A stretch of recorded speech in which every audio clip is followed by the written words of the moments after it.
J'ai commencé à investir dans l'immobilier il y a 25 ans. J'ai ouvert ma première agence immobilière il y a 20 ans. J'ai développé une école de formation il y a 15 ans. J'ai vu des milliers de négociateurs devant moi, que ce soit lors de formation, lors de coaching, lors de recrutement.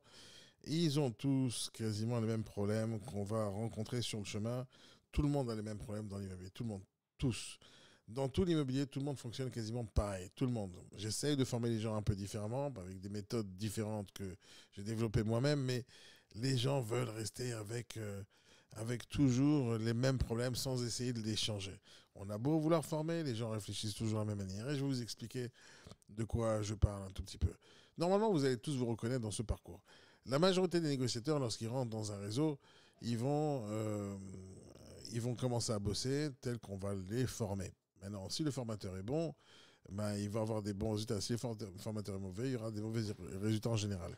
Mais est-ce que les négociateurs appliquent ou pas les méthodes? Mais d'une manière générale, les méthodes que je vois dans tous les réseaux immobiliers, dans toutes les agences immobilières, sont quasiment toujours les mêmes. Les méthodes sont simples.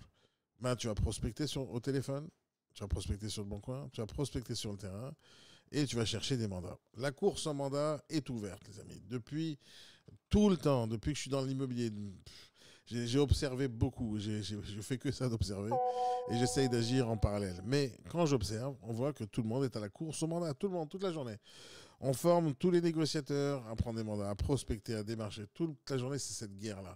Et des centaines de formateurs qui existent sur le marché proposent la même chose. Je vais apprendre à prendre des mandats simples, mandats exclusifs, comment te faire rentrer plus de mandats. Tiens, achète cet outil-là qui va te permettre de prendre plus de mandats. Achète cette intelligence artificielle qui va te permettre de prendre plus de mandats. Allez, la course au mandat toute la journée, tout le temps, toute l'année. C'est normal qu'à la fin, les gens se fatiguent, qu'ils arrêtent l'immobilier, qu'ils essaient de prospecter, ça marche pas. Pourquoi? Parce que si on prend sur 10 annonces sur le bon coin, il y a marqué les gens s'abstenir. Donc à un moment donné, on se fatigue de faire ça. C'est difficile de faire un métier où dès qu'on appelle quelqu'un au téléphone, ils nous raccrochent au nez. Non, vous êtes tous des charlatans. Non, vous êtes des menteurs. J'en ai ras-le-bol que vous m'appelez. Arrêtez de me démarcher. Parce que les gens, ils en ont marre de se faire démarcher alors qu'ils peuvent se débrouiller seuls. C'est une question que vous devez vous poser. En tout cas, le chemin habituel de tous les négociateurs, c'est prospect au téléphone, prospect sur le terrain. Pourquoi on prospecte au téléphone, on prospecte sur le terrain? Dans l'espoir de trouver un mandat. Qu'est-ce qu'on va faire avec ce mandat? En général, les gens, ils vont proposer une estimation euh, et le vendeur, il s'en fout un peu de cette estimation parce qu'il en veut un certain prix. On prend cette estimation, on la met de côté, ou on l'applique. À un moment donné, le vendeur, il est d'accord sur quelque chose, il signe un mandat. Ce mandat se transforme en photo qu'on va mettre en ligne sur Se Loger ou sur Le Bon Coin. Une fois qu'on a fait la publicité et qu'on paye, hein, ça coûte cher, hein, Se Loger Le Bon Coin, on espère que le téléphone va sonner. On espère. Et on attend des fois des jours, des heures, des semaines et ça marche pas. La preuve, aujourd'hui en France en moyenne, un mandat simple à peu près 180 jours en annonce et en agence. Donc les délais de vente dans les agences immobilières, il n'est pas si rapide que ça. Et pourtant les gens résistent, insistent et ils mettent et ils continuent à payer des annonces sur Ce Loger Le Bon Coin pour au final essayer de recevoir un seul appel, ou deux appels, ou 10 appels d'acheteurs qui pourraient être intéressés par ce bien. Et au final, on a vu comment on traite les appels, hein, comment on traite les acheteurs. Vous l'avez tous remarqué dans mes clients mystères. Les gens ne savent pas traiter les acquéreurs, ne savent pas traiter les demandes, ne savent pas rechercher, ne savent pas être polis, ne savent rien faire de spécial avec les acquéreurs parce que on vous a toujours appris que le vendeur était très important. Sans le vendeur, on ne peut pas faire de vente.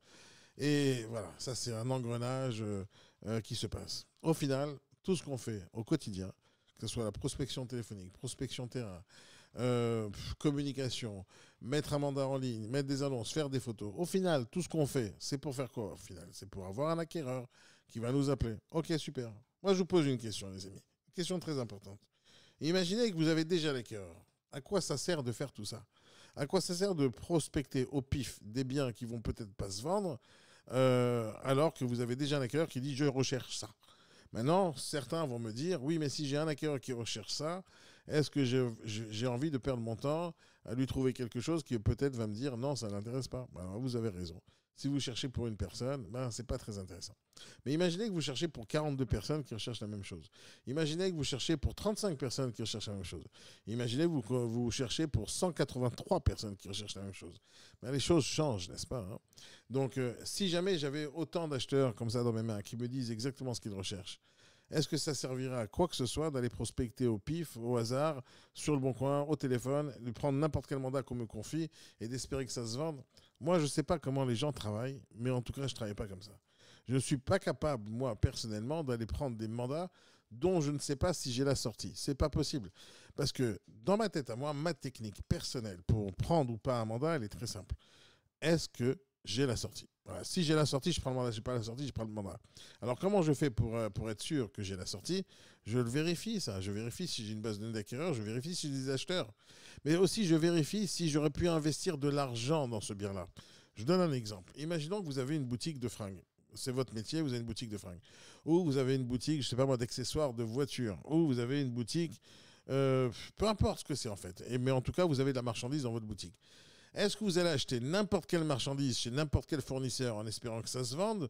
Ou vous dites, il y a des acheteurs qui recherchent ce genre de jeans, ce genre de pantalon, ce genre de chaussures, ce genre d'accessoires, et c'est ça que je vais acheter, et je vais investir de l'argent pour acheter du stock, et c'est ça que je vais mettre dans ma vitrine. Tous les commerçants font pareil. Ils essayent de savoir si cette marchandise va se vendre. Personne n'achète de la marchandise par milliers d'euros en mettant dans un stock en espérant que quelqu'un achète. C'est-à-dire, si c'est la mode, les gens vont acheter. Si c'est pas la mode, les gens vont pas acheter. Donc personne va acheter des trucs qui sont pas dans la mode. Personne va acheter des accessoires d'une génération de voitures qui n'existe plus. Personne. Tout le monde va essayer d'acheter ce qui va se vendre dans le futur en espérant qu'ils vont venir dans ma boutique et pas dans celle de mon concurrent. Mais alors pourquoi dans l'immobilier on ne fait pas comme ça? Pourquoi dans l'immobilier on va chercher des biens, on ne sait même pas s'il y a la sortie, on ne sait même pas si on a des acheteurs, mais on espère que ce logis va faire de la magie et que le Bon Coin sera encore un plus grand magicien.